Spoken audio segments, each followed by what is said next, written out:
This is the Stars and Stripes in 7, your online source for editorially independent news and information for the U.S. military community. I'm Lamont Easter. A Defense Department spokeswoman has stated that the Pentagon is no longer enforcing President Joe Biden's coronavirus vaccine mandate for its civilian workers. This announcement comes days after a federal judge ordered the U.S. government to temporarily halt the policy. Top Pentagon leaders this week directed officials across the Defense Department, including its military services, to cease taking any further actions to implement or enforce the civilian employee vaccination mandate.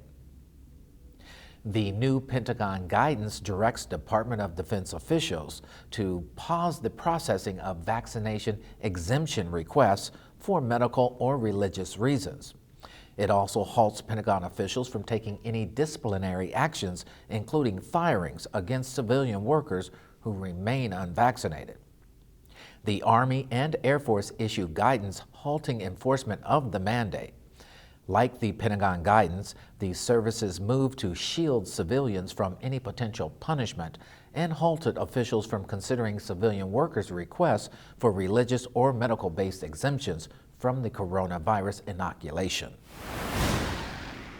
The Army's mental health emergency in Alaska spiked in 2021, with 17 suspected suicide deaths, more suicides than in the previous 2 years combined. The deaths have rattled soldiers there and seized the attention of the Pentagon's top civilian and military leadership, as well as lawmakers on Capitol Hill. For all troops, not just those in Alaska, suicide rates are comparable with those of the civilian population, according to the Pentagon's latest report.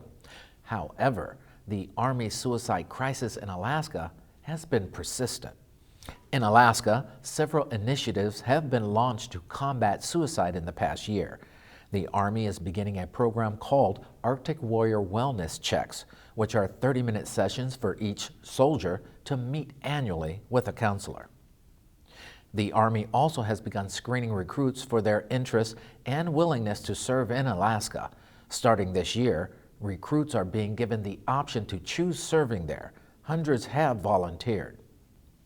If you are a service member or veteran in crisis, or having thoughts of suicide, or you know someone who is, call the Military Crisis Line and Veterans Crisis Line for confidential support 24 hours a day, 7 days a week, 365 days a year. Call 1-800-273-8255 and press 1, or text 838-255, or chat online at veteranscrisisline.net/chat. A Maryland-based company, the Transoceanic Cable Ship Company, LLC of Baltimore, has been awarded a $38.8 million Navy contract to lay and repair transoceanic cables that carry information for the U.S. Defense Department. Underwater telecommunication cables are vital global links, sometimes called information superhighways. For the DoD, transoceanic cables are an important part of the global information grid, the network that provides information on demand to warfighters, policymakers, and support personnel.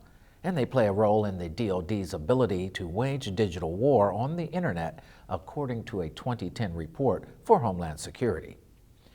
The contract is for work on submarine cables around the world. This agreement is an option in an underlying contract with Transoceanic from 2018.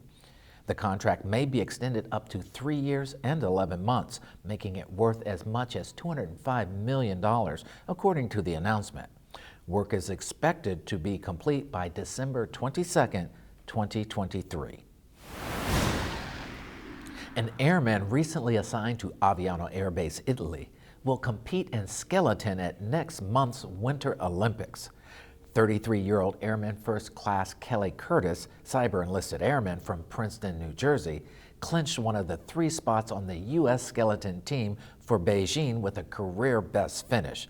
Skeleton involves sliding headfirst at up to 90 miles per hour down a mile of frozen track.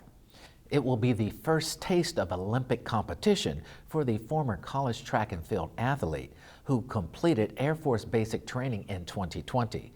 She enlisted through the Air Force World Class Athlete Program, managed by the Air Force Services Center. The program provides athletes the opportunity to compete in the Olympics while still serving in the Air Force. The decision to enlist came after Curtis learned that the World Class Athlete Program was open to nationally ranked civilian athletes. Hundreds of unexploded munitions from World War II uncovered on Okinawa last year were detonated underwater by the Japan Maritime Self-Defense Force. The service blew up 315 artillery shells, bullets, and grenades about a half-mile offshore from Naha Port's Shinko Wharf. A total of 634 munitions were discovered during a dredging of Naha Port. The first 319 items were detonated in a similar manner late last year.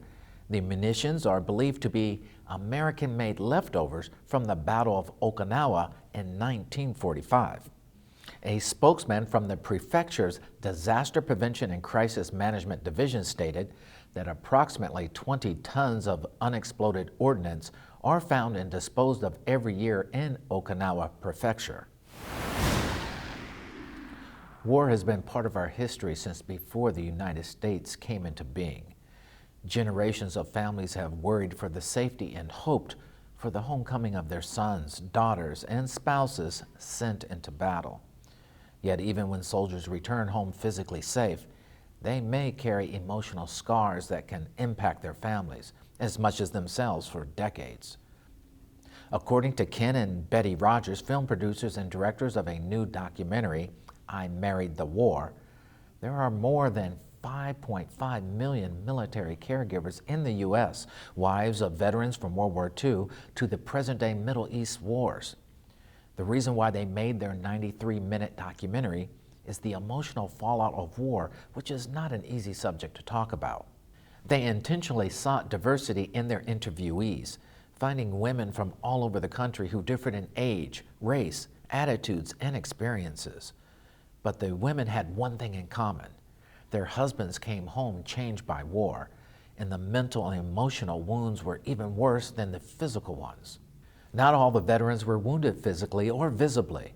Their suffering became evident in nightmares, temper tantrums, and mood swings. Most of the women said there was no physical abuse, but both mothers and children learned to tread carefully around their husbands and fathers. Substance abuse is a recurring theme in I Married the War. Overall, the tone of the film is relentlessly honest, but hopeful. I Married the War is streaming on the Vimeo platform. And that is all for this edition of Stars and Stripes in 7. I'm Lamont Easter, helping you stay connected.